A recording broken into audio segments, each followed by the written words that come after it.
Does Mark Merrill scream to avoid death? Ah! I probably would scream if I was trying to avoid death. Most people probably would, depending on what that situation was. Which of you is the better Lux? That's obvious. And I'm gonna have to go with me. Yes, I agree. Because I'm measuring it relative to our own ELO bracket. And given how Mark is a better Lux, 100%. I also do a better cosplay of the Lady Light as well. What games are you playing right now? I actually wanted to get back into Elder Scrolls Online, which I played around beta. So I've been gearing up my Stamina Nightblade, maxed out two-hander, use a set called Shadow Walker, a whole bunch of different monster masks. I can come in, blow somebody else up. I teleport elves, but we are. Our guild is now Elven Retribution rather than... What games are you playing right now? I am hopelessly addicted to PUBG right now. The stakes are super high. Permadeath within the context of a session. 100 people. 126 people, go. You played it, right? Mm-hmm. And how many chicken dinners have you gotten?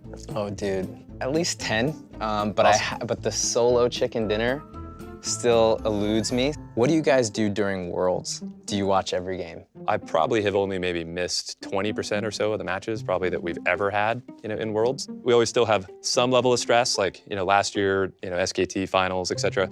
Where they're up 2-0, we're like, oh my God, please don't be 3-0. We were down, on the floor, ready to go out in case it was a 3-0 sweep. So I guess we always still have some pressure involved because we want it to be the best experience possible for everybody watching. So why did you call it League of Legends?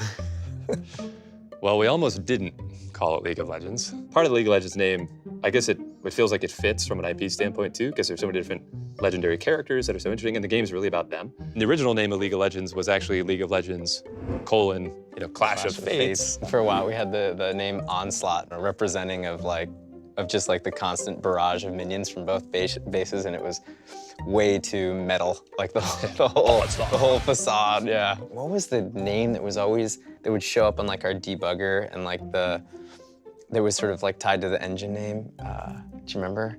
Hero Wars. Hero Wars. Yeah. Oh God. It was like the second week when we started putting files in folders. It was like, it's Hero Wars, because who knows what the hell we're gonna call it. For Brandon, how do you feel about Rise and his many reworks?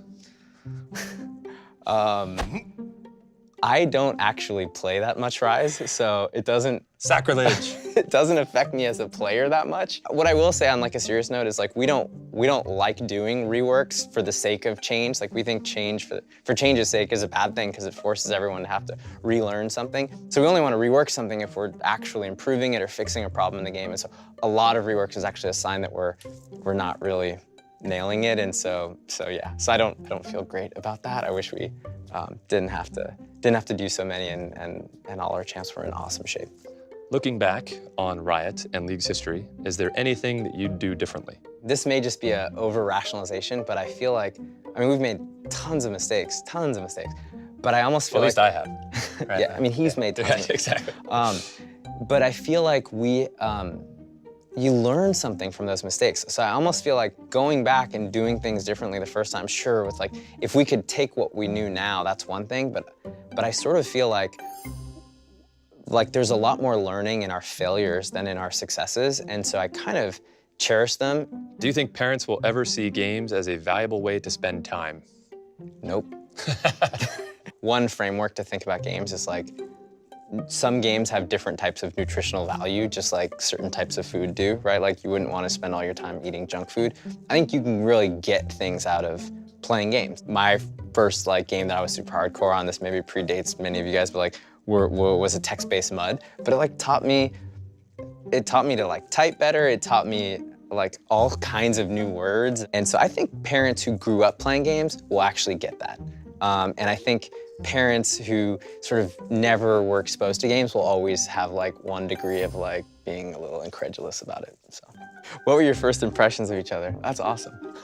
That is awesome, because I remember my first impression of this guy. Oh, but shit, you like video games? Oh, and you're from Los Angeles, me too, brother. And we were 16. I always thought Merrill was dude, you don't look like a gamer though. And you're the captain of the football team, and you do play D&D? Do you know what D&D is, bro? If I was gonna get a tattoo, it'd be THACO, which is 2-hit armor class 0. It's an old 2nd edition D&D thing, but anyway.